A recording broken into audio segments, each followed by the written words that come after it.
PTI के वकील barrister Ali Zafar media से गुफ्तगू कर रहे हैं। बराह रास्त आपको लिए चलते हैं। बात कर सकते हैं वो क्या वाक़या था और इमरान खान का नाम लेने से क्यों मना किया चीफ जस्टिस काजी फ़ाइज़ ईसा साहब ने आपको आज? मुझे नहीं समझ आई कि क्यों किया मुझे मना, क्योंकि इमरान खान साहब बाय नेम रिस्पोंडेंट हैं। पीटीआई इस की पार्टी नहीं है इस पिटिशन में। इस पिटिशन में इमरान खान साहब बाय नेम है, इसीलिए मैंने रिक्वेस्ट की थी अदालत को कि वो चूँकि बाय नेम है और वो अदालत को एड्रेस करना चाहते हैं, अदालत से कोई गुफ्तगू करना चाहते हैं, तो इनको इजाज़त दें। एक और कानूनी मुद्दा है वो ले लीजिएगा। बैरिस्टर साहब के काजी साहब ने ये भी कहा कि जो पिछला फैसला था जस्टिस मुनीक ने जो लिखा था वो एक जज की अक्सरियत से फैसला आया था, तो क्या पार्लिमान के ऊपर एक जज भारी हो जाएगा? तो क्या सुप्रीम कोर्ट से अक्सरियती फैसला, चाहे वो एक जज से हो, दो जज से हो, तो क्या उसको नहीं माना जाना चाहिए अगर वो पार्लिमान की मर्जी का ना हो? और अगर अक्सरियती फैसला एक या दो जज की हैसियत से नहीं माना जाना तो फिर सुप्रीम कोर्ट के फैसलों का क्या फ़ायदा है? जी बिल्कुल, आप दुरुस्त फरमा रहे हैं कि सुप्रीम कोर्ट का फ़ैसला चाहे एक की मेजॉरिटी से हो या दो की मेजॉरिटी से हो या ज़्यादा मेजॉरिटी से हो, वो फ़ैसला सुप्रीम कोर्ट का ही होता है। और इस केस में तो बड़ा सिंपल इशू था कि एक प्रेसिडेंट ने रेफरेंस भेजी और प्रेसिडेंट साहब की रेफरेंस के कुछ सवालात थे, उसके ऊपर एक अदालत ने ओपिनियन दे दी। दो जजेज़ ने एक तरफ ओपिनियन दी, तीन जजेज़ ने एक तरफ ओपिनियन दी, तो तीन जजेज़ का फ़ैसला जो है वो समझा जाएगा कि वही सुप्रीम कोर्ट की ओपिनियन है और वो ओपिनियन के मुताबिक फिर वापस भेज दिया गया।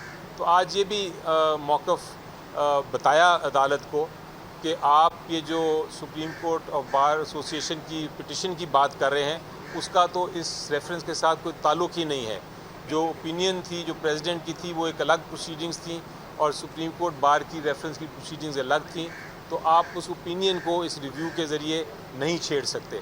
लेकिन बहरहाल ये हमने बताया तो है बेंच को बातें, लेकिन हमारा प्रिंसिपल मौक़िफ़ यही है अभी तक और यही रहेगा और यही इंस्ट्रक्शंस हैं कि ये बेंच जो है ये इसकी चूँकि समात इसकी जो तश्कील है वो दुरुस्त नहीं है, तो ये जो प्रोसीडिंग्स हो रही हैं, ये जो हियरिंग हो रही है, ये एक ऐसा बेंच कर रहा है जो कि कानून और आइन के मुताबिक वैलिड नहीं है। सर, अगर 5 लोगों की बेंच में कोई तब्दीली नहीं होती तो फिर पीटीआई का आगे क्या मौक़िफ़ होगा? अगर बेंच में तब्दीली नहीं होती तो जिस तरह आप कह रहे हैं। जी, हमने रिक्वेस्ट की है दोबारा से कि 18 जज जितने जजेज़ हैं सुप्रीम कोर्ट के बैठें। एक ऐसा प्रेसिडेंट है, उम्मीद यही है कि बाकी जो जजेज़ हैं वो बैठेंगे और बैठ के इसका मामले को सेटल करेंगे।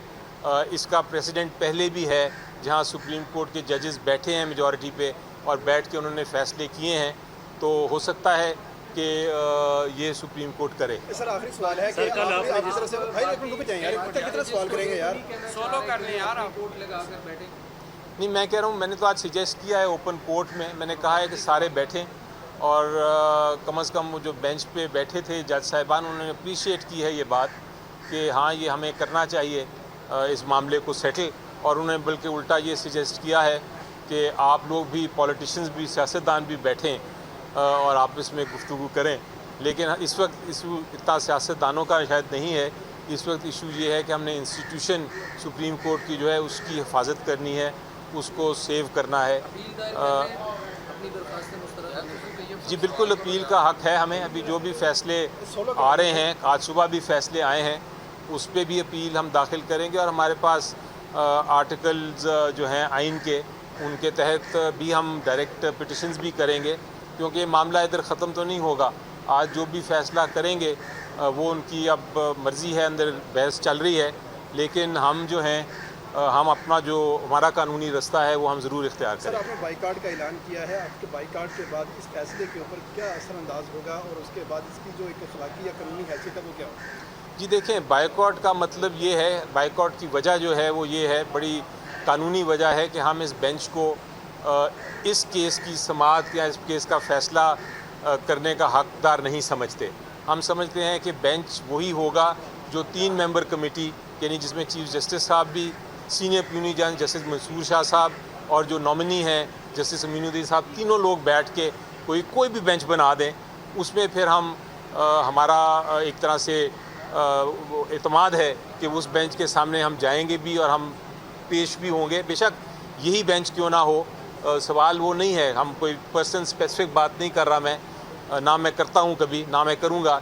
मैं बात कर रहा हूँ स्पेसिफिकली इस आइन और कानून की कि वो उसके तहत ये बेंच दुरुस्त बना दें तो हम उसके सामने पेश होकर ये बहस कर देंगे, वरना ये जजमेंट हमारी नज़र में मानी नहीं जाएगी और इवेंचुअली अदालत खुद, सुप्रीम कोर्ट इसको खुद सेटिसाइड कर देगा।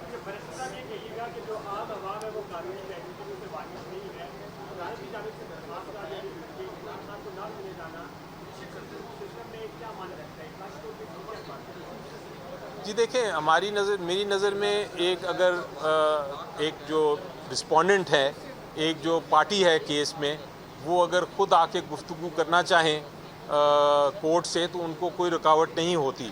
अगर वो जेल में ना होते तो यकीनी तौर पे आज सामने बैठ के वो अपना जो बयान करना चाहते हैं और जो पॉइंट्स बताना चाहते हैं अदालत को, वो बयान करते और अदालत को एड्रेस करते। अब चूँकि वो जेल में है और ख़ुद नहीं आ सकते तो उनका तरीक़ेकार सिर्फ यही है कि वो वीडियो लिंक से एड्रेस करें कोर्ट को, और वीडियो लिंक का जो परमिशन नहीं दी, मेरे ख़्याल से ये भी एक बड़ी जो उनका बुनियादी हक़ है बोलने का, उसकी खिलाफ वर्जी है। सर, कल आपने इशारा दिया कि जो जस्टिस साहब को उठाने का पहले भी एक आया था, तो क्या समझते हैं, ऐसा कोई सीन हो सकता है? कल आपने एक वीडियो पैगाम में कहा था कि जस्टिस जो पहले थे उनको उठाया था सईदुज़्ज़मान ने अपनी अदालत लगा के, तो समझते हैं ऐसा पॉसिबल हो सकता है?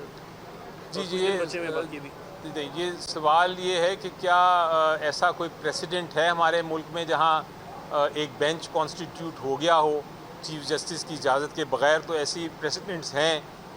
जब जस्टिस सजाद अली शाह साहब के ख़िलाफ़ मेजॉरिटी जजेस ने फ़ैसला करना था तो उन्होंने एक ख़ुद ही बेंच बनाया, बल्कि सीनियर मोस्ट जज ने भी नहीं बनाया, वो सेकंड सीनियर मोस्ट जो थे अजमल मियाँ साहब के बाद, उन्होंने बेंच बनाया और उस बेंच ने फिर बाकायदा कार्रवाई की और फ़ैसले किए। Thank you sir.